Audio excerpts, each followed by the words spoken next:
Salve a tutti signori, io sono Lorenzo e questo è il mio canale Espertone, benvenuti. Bene, oggi siamo in compagnia di Mirko. Ciao. Della sua Alfa Romeo Stelvio 2002 turbo diesel, 210 cavalli. Bella macchina, che dire, bella, sportiva, grande, perché è un bel SUV grande, Sì. Molto spazioso. E dopo Mirko, perché l'hai scelta? Perché la Stelvio è bella. Perché è bella. Bella, mi piace, è sportiva, ha un gran piacere di guida e che altro dire? Va bene. Dentro è bella e come è rifinita bene. Sei contento insomma? Sono contento della macchina. Prima te avevi una Peugeot 508 e l'ho venduta, spaziosa anche quella, ma la Stelvio è la Stelvio. La Stelvio e la Stelvio. Quindi tenuta di strada, guida in montagna penso sia favolosa questa qua. Simpaticissima da guidare, sì, molto. Molto bene. Bene, quindi andremo a vedere un attimo com'è fatta, com'è dopo quasi 5 anni e 70.000 km, se ci sono stati dei problemi, guardiamo gli interni se si sono rovinati oppure se sono ancora come eravamo all'inizio e via, andiamo a vederla com'è fatta e come si comporta.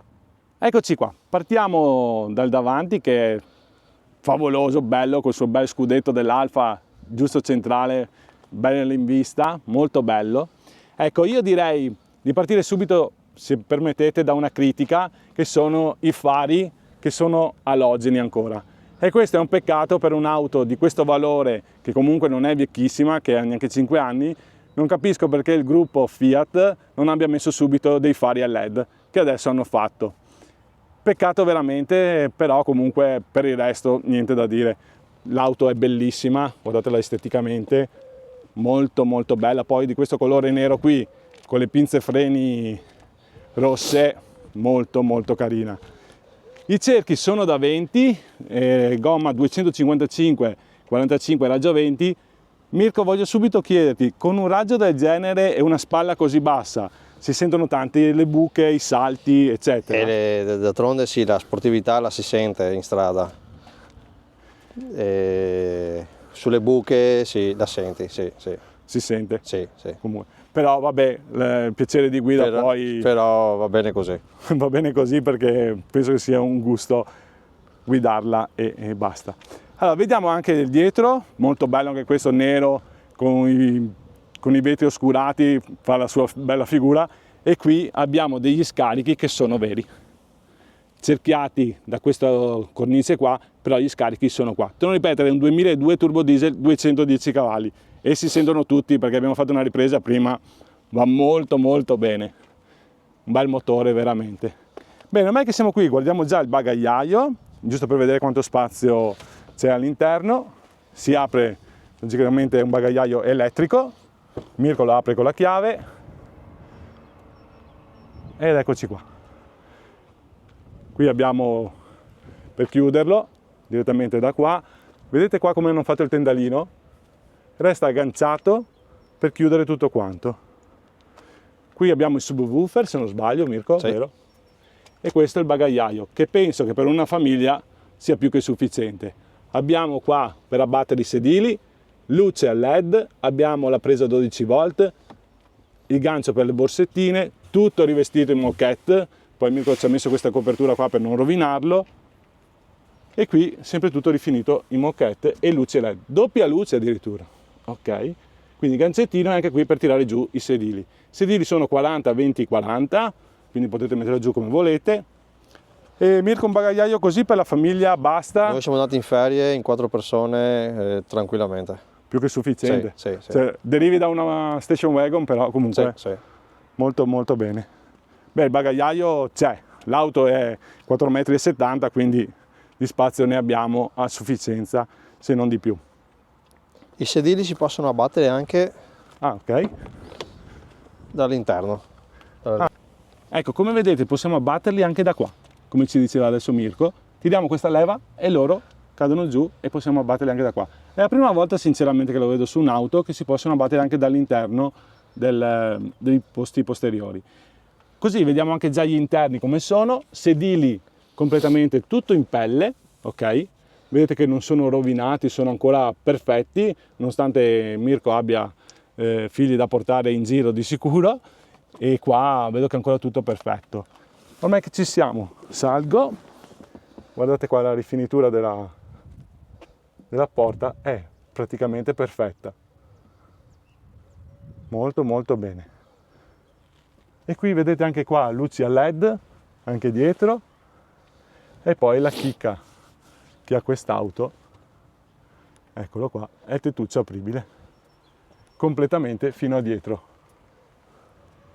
bocchette della radiazione anche dietro, vedete qua, doppia bocchetta dell'aria, doppia presa USB, le retine qui per mettere quello che ci serve.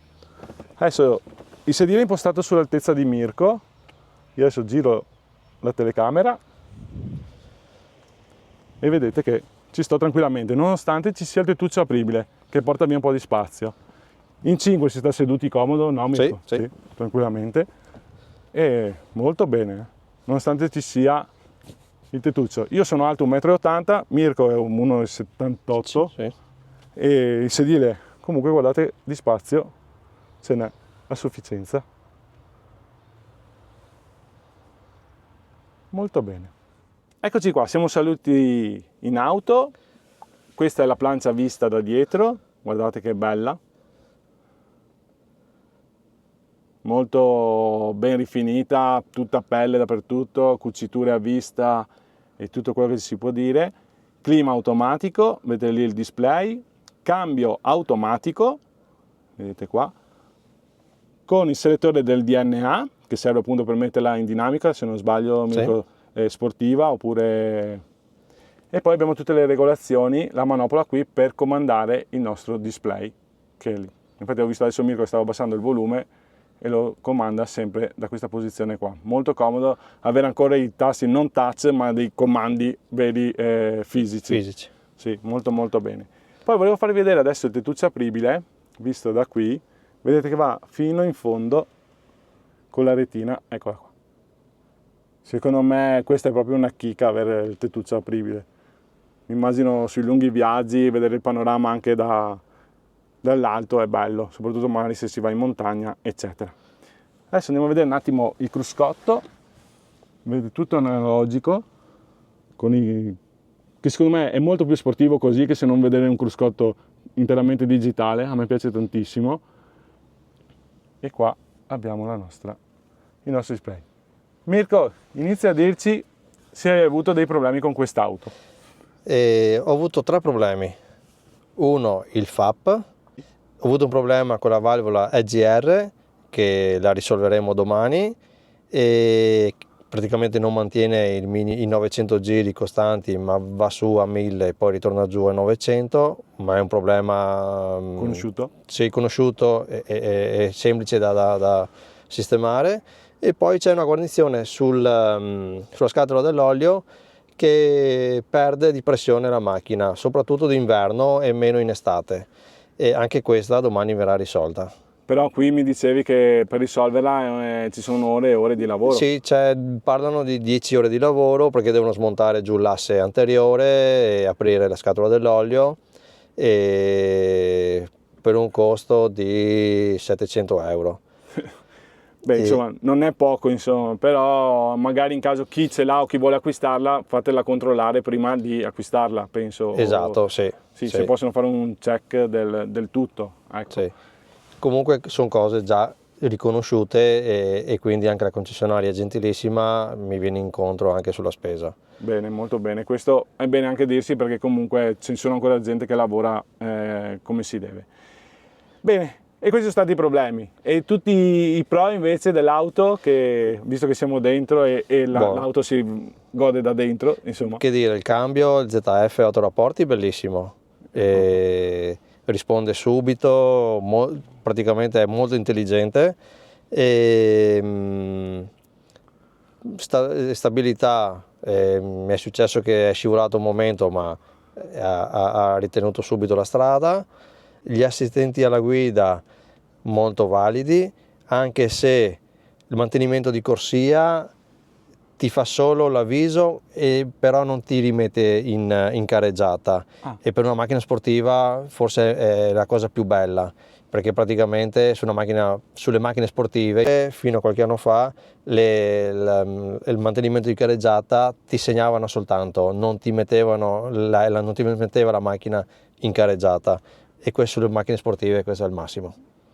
Sì, allora ti dirò Mirko, io ho la Captur che ha il mantenimento di careggiata e l'ho già detto anche su altri video, a volte è troppo invasivo, perché se ti dimentichi di mettere la freccia e ti butti in sorpasso, lei ti rimette in careggiata. Bravo, esatto. Può essere pericoloso Sì, sta sì, roba. sì. E a volte sì, io ho rischiato anche qualche tamponamento, a parte che ha il radar davanti, però è una sensazione molto strana, è una cosa innaturale, ecco, diciamo così. Beh, poi per il resto, in caso dopo andiamo a provarla un attimino, facciamo un giretto e così vediamo anche come va il cambio, come va la ripresa insomma di quest'auto, perché per il resto mi sembra che nonostante i 5 anni il volante è ancora perfetto, non ha nessun segno di cedimento, di pelle eccetera. Abbiamo il cruscotto che è praticamente nuovo perché non vedo nessun difetto. Addirittura questa ha la cucitura che non tutte ce l'hanno sul cruscotto. Sì, in effetti dà tanto il senso di qualità, di bontà. Comunque siamo su un SUV di qualità e di fascia prezzo molto alto e l'auto merita tutto quanto, insomma. Anche come spazio, pensavo fosse più piccola, invece è bella abbondante, molto bene. Ecco qua, volevo farvi vedere anche la qualità della porta. Qui tutto in semipelle morbido, cosa che io su altri SUV vedo che qua ci sono addirittura le plastiche rigide, brutto da vedere su SUV di qualità così alta. Qui abbiamo tutta questa finitura qua con, attenzione, 3 memorie dei sedili. Prima ho visto Mirko ha acceso l'auto e il sedile è venuto avanti da solo. Sì. È venuto avanti da solo senza far niente, è ritornato in posizione. 4 finestrini elettrici e tutti i comandi, qui è anche per aprire il bagagliaio. Belle casse con la loro rifinitura qui cromata e guardate anche la pedaliera, tutta ben rifinita con la cromatura. Abbiamo uno sportellino qui per quanto riguarda per mettere degli oggetti e qui andiamo a vedere il sedile e il guidatore, comunque ancora perfetto. Belli questi fianchetti qua per sostenere mentre guidi. Regolabili anche questi? Sì. Wow. Ok, e il poggiatesta col marchio Alfa, molto bello, e tutte cuciture, e qui sono dei sedili traspiranti. Andiamo a vedere qua, ci sono tutte le regolazioni elettriche, vedete, del sedile. E questi tastini qua, Mirko, cosa servono? I fianchetti? I fianchetti. Ah, i fianchetti che si possono regolare, quindi si possono allargare e stringere come regolazione. Sì. Ok, così ti mantengono molto di più. Poi vi faccio vedere, allora, dal posto di chi si siede, guardate che bella che è, cioè un bel colpo d'occhio di sicuro. Dopo questa qua è già una versione, penso quasi full option, perché non gli manca quasi nulla, che c'era 5 anni fa. Bella tutta nera, anche qua ben rifinita, cioè non vedo proprio nessun segno di cedimento e di plastiche che magari possiamo dire si sono consumate, sono ancora perfette, come anche il sedile passeggero, guardate qua. Bene, vista da dentro, eccoci qua, facciamo una panoramica di come è fatta vista col tettuccio apribile. Io adesso posso andare fuori, vedete che il tettuccio arriva fino a dietro, molto bene. Bene Mirko, cosa dici? Andiamo a provarla un attimo, vediamo come va. Tu sai già come va, io non l'ho mai provata e quindi... Bene, quindi partiamo per provarla. Adesso Mirko l'accende, tasto, vedete dov'è il tasto di accensione lì sul volante. Check. E adesso qua dovrebbe fare il difetto del minimo. Adesso non lo fa perché siamo che ci sono 20 gradi fuori, quindi il problema non c'è. Però prima che l'aveva accesa si sentiva che andava su e giù col minimo, sembrava quasi che stesse per morire, e invece dopo ripartiva direttamente. Bene, adesso proviamo a fare un attimo una prova di accelerazione, giusto per farvi sentire come va. Proviamo in dynamic. Sì, bisogna provarlo. Vedete, diventa tutta rossa, quindi il massimo della potenza, il massimo delle prestazioni. Adesso facciamo un'accelerata, siamo su una strada chiusa, quindi possiamo farlo, e poi facciamo un giretto normale. Bene Mirko, vai.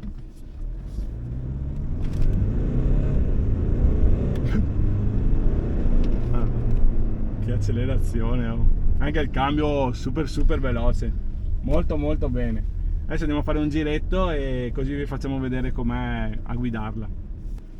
Ok, adesso ripartiamo, togliamo magari le dinamiche, era giusto per far vedere l'accelerazione, e mettiamo in N, che così più comfort che altro.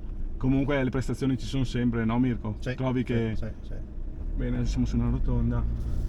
E questa è la guida di tutti i giorni, insomma, quando andiamo in giro e vediamo che comunque sì, non è un'auto che balla, cosa, anzi è bene inchiodata a terra, un'auto, una vera Alfa Romeo, diciamo così. Una vera Alfa Romeo. Una vera Alfa Romeo che ha tenute di strada. Davanti abbiamo una Giulia, davanti di noi, che è un'altra auto che va molto bene, più bassa, però comunque sì, molto silenziosa, e anche nei cambi non si sentono proprio. Eccoci qua, adesso andiamo su una strada che ci sono un po' più di curve e quindi magari vediamo anche un attimo la tenuta di strada, ma a me sembra molto ben piantata a terra, e anche i cambi sono belli fluidi, morbidi, quindi possiamo avere l'auto sportiva ma anche l'auto comoda ed elegante per andare in giro tutti i giorni.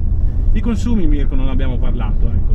I consumi, diciamo che siamo sui 14 km al litro. Quindi con un litro di carburante usandolo normalmente siamo sui 14 km. Ecco, quindi 14 km con un litro per un 2002 turbo diesel. Trazione integrale, comunque hai 4 ruote a tirare avanti, non è male. Non è male. Vorrei vedere il benzina, quanto fa? Farà 9, 10 forse? Sui 10, sì, il benzina fa sui 10 km al litro. Esatto, quindi speriamo che questi motori diesel non li tolgano definitivamente dal listino prezzi e che restino ancora, perché secondo me sono ancora dei motori che hanno tanto da dire. Anche qua sta accelerando Mirko, il cambio va tranquillo, non si sentono proprio i cambi. I cambi non si sentono. Non si sentono. Siamo a 80 all'ora e l'auto va fluida, sembra di essere a 20 all'ora. Molto bene.